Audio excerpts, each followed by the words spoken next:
بسم الله والصلاة والسلام على رسول الله. مرحبا بكم في فيديو جديد، وصفة جديدة.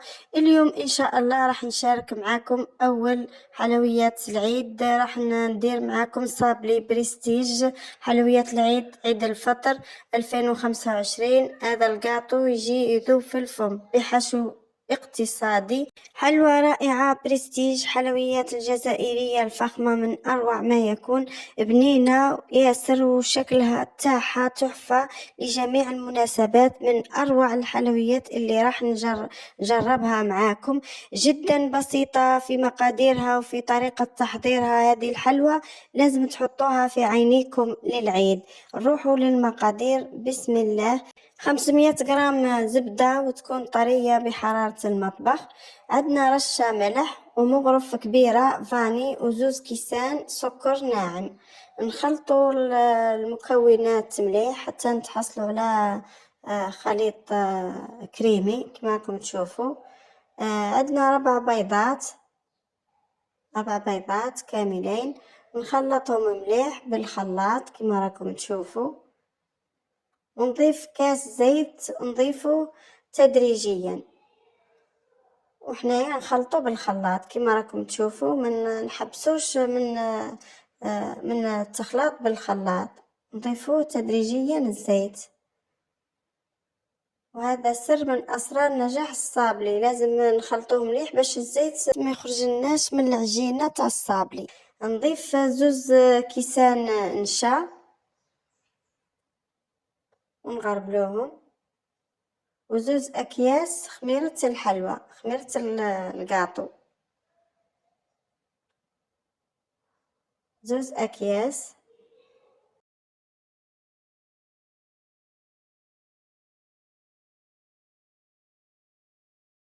نلم العجينة كما راكم تشوفوا، نخلطوها مليح، من بعد نضيفوا الفرينة، وتكون الفرينة مغربلة. نضيفوها تدريجيا، نضيفوا الفرينة تدريجيا ونتحصلوا على صابلي يكون طري. ما نسرعوش في إضافة الفرينة، لازم نضيفوها تدريجيا ونتحصلوا على عجينة تكون طرية. هذا الصابلي يجي ما شاء الله، يجي يذوب في الفم، يجي هشيش. تبعوا المقادير وراح تنجحوا في الوصفة، وراح تديروها في العيد، وراح تحملكم وجوهكم في المائدة تاع العيد ان شاء الله. نبسطوا العجينة بالاستعانة بالكيس الغذائي من فوق، تحصلوا على عجينة ملساء. عندي هذا الطابع شكل القلب، راح نستعملوه ونطبع كل العجينة كما راكم تشوفوا. والسمك تاعها ما تكونش خشينه وما تكونش رقيقه. راح نديرو طبقات فوق بعض وندخلوها للفرن 180 درجه.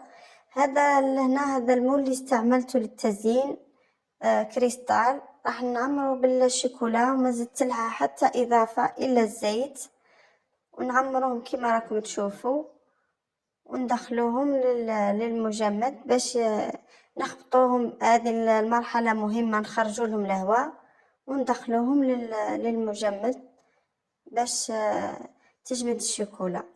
في هذه المرحلة راح نطلي الصابلي بالكراميل توفيا، راح نطلوه كيما هاك. واللي تحب دير بالكريمة لها الاختيار في الحشو، ونغلقوه كما راكم تشوفوا، ونواصل مع كل الحبات بنفس الطريقة. اخترت لكم هذه الحلوى اقتصادية، من الحلويات السهلة والبسيطة، ما تكلفش، وراح تخرج لكم أكثر من 100 حبة. تقدروا ديروا نصف المقدار تخرج لكم 50 حبة. نطلوا الحبة تاع الحلوى بالشوكولا بالحليب، وزدت لها إلا الزيت. تقدروا ديروا، انا درت كيلو شيكولا في 8 مغارف كبار زيت، وذوبتهم في حمام مائي، ومن بعد نطلو بها الصابلي كما راكم تشوفوا. ونواصل بنفس الطريقة مع الصابلي كل نطلوه وهذه هي طريقتي في الطلاء تاع الصابلي. خلوه ينشف، بعد ما ينشف لصقوا القلوب بالشوكولا. انا لصقتهم بالشوكولا البيضاء لاني راح ندير بها الخطوط كما راكم تشوفوا، تجي حلوة ما شاء الله. أعطيتكم في هذه الوصفة جميع أسرار الصابلي وراح تنجحوا فيه إن شاء الله. دركا نديروا خطوط بالشوكولا البيضاء كما راكم تشوفوا. نجو على نصف الحبة تاع القلب ونديروا خطوط، وهذا تزيين اختياري، تقدروا نتوما ديروا التزيين انتوما اللي حابينه. نواصل بنفس الطريقة.